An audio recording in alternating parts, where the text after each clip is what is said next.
Lexus ES300 backup light bulb replacement.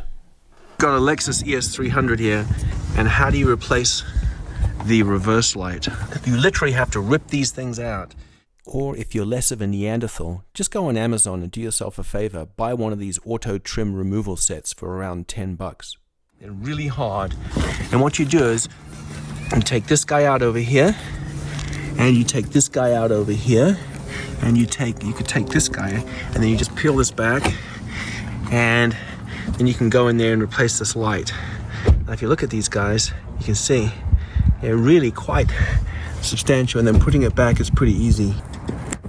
And you gotta push it, oh my god, and that's it.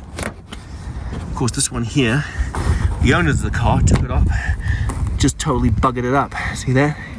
So now they're gonna have to go to Toyota and get another one, get one online, but there you go. It's a little tricky. Some people take this whole thing off, and you literally have to get 2 screwdrivers, one on either side, big wide screwdrivers, and yank this guy out, and you'll probably break half of them. Anyway, that's how you do it.